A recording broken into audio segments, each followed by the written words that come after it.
Pak Supri, Waalaikumsalam. hari ini sehat Pak Supri? Alhamdulillah. Baik, seperti janji kita hari ini kita mau coaching ya. Baik, topik kita seperti yang kemarin sudah Pak Supri sampaikan di perencanaan, ini kan kita topiknya itu tentang peningkatan SDM melalui optimalisasi. Jadi nanti setelah selesai coaching ini, kira-kira apa yang ingin Pak Supri dapatkan?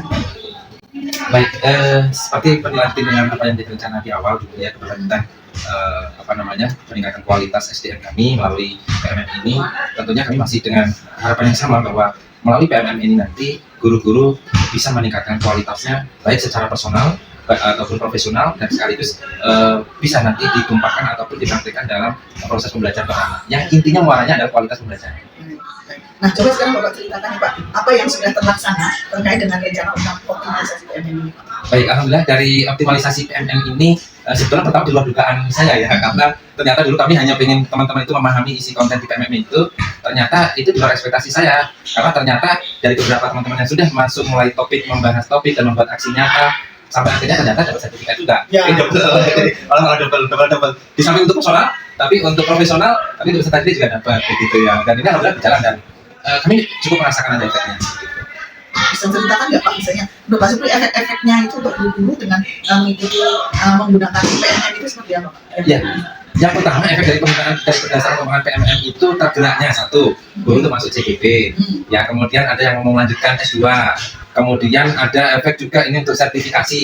Ya secara tidak langsung ini ternyata memang tidak bisa dilepaskan dari pengembangan PMM ini. Dari beberapa, terus kemudian dari hasil yang langsung praktikan ke anak-anak ini, artinya teman-teman ini juga mampu mengaktualisasi diri, tentunya pengembangan yang memang baik yang secara langsung jarang nulis pengembangan diri. Jadi salah satunya yang real adalah munculnya guru-guru penggerak baru, dan yang sudah bahkan malah sudah ada yang lulus ya. Kemudian juga untuk yang kuliah juga alhamdulillah, bahkan teman-teman yang bersertifikasi pun dengan adanya PMM ini akhirnya uang sertifikasi digunakan untuk pengembangan diri. Itu bagian dari efek menurut saya, karena awal kan kita konsep di PMM itu membangun mindset dulu ya, paradigmanya. Baik. Kemudian ini Pak, dari apa yang sudah Pak Supri tadi kan ternyata efeknya sangat bermanfaat bagi teman-teman gitu ya. Kira-kira dukungan apa lagi nih yang Pak Supri akan rencanakan supaya penggunaan PMM itu akan semakin baik? Baik, yang pertama tentunya untuk dari dukungan yang kami harapkan dari pembuat fitur di PMM ini ya, terutama dari Kemdikbud. Memang pertama gini, teman kami itu kadang-kadang di fitur PMM itu kan kalau kita tidak menggunakan aplikasi itu kan memang tidak ada pemberitahuan. Nah ini pentingnya kalau ada fitur-fitur baru itu memang pentingnya gimana caranya supaya bisa kami update gitu ya, bisa update langsung ke kita, ke email kita apa begitu ya. Nah ini karena tiba-tiba kita buka PMM, ternyata sudah ada beberapa topik tambahan. Kalau ada tambahan topik baru, bisa mungkin bisa di langsung ke email kita atau apa itu padahal dari Kemdikbud, supaya teman-teman juga terus update. Yang kedua tentunya dukungan konsistensi dari yayasan berkaitan dengan waktu untuk nanti pengembangan diri melalui PMM ini, karena ini mau tidak mau kami dengan sistem full day itu waktu itu.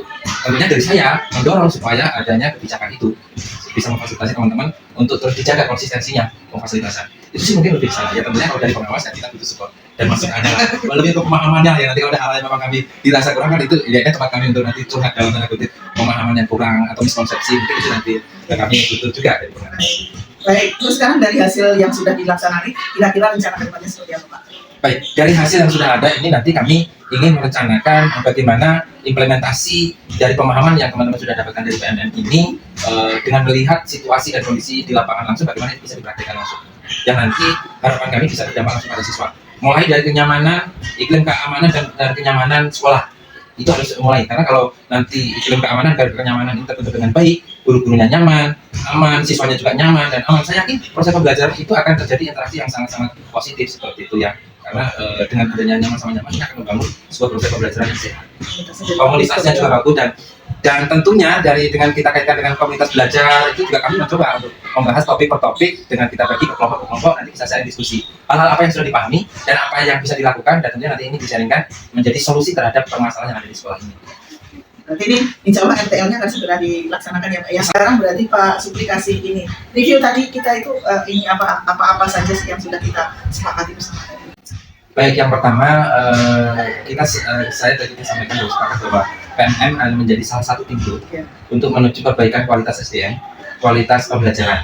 Di mana kualitas SDM dan pembelajaran ini juga tidak lepas dari yang namanya iklim lingkungan sekolah. Iklim pembelajaran itu harus nyaman dan aman. Nah, untuk mencapai itu semua, maka dibutuhkan proses konsistensi untuk teman-teman bagaimana bisa mengembangkan diri baik secara formal ya, dari Kemdikbud ataupun di luar dari Kemdikbud khususnya untuk mengembangkan, mulai dari teman-teman mengakses PMN, kemudian bagaimana mengikuti program studi penggerak, kemudian bagaimana yang melanjutkan studi lagi, dan tentunya mengarah dari apa pengalaman yang mereka dapatkan ini. Kami berharap juga ada impact ataupun efek untuk personal, kemudian untuk profesional, dan untuk proses pembelajaran, dan tujuan akhirnya adalah untuk peserta didik.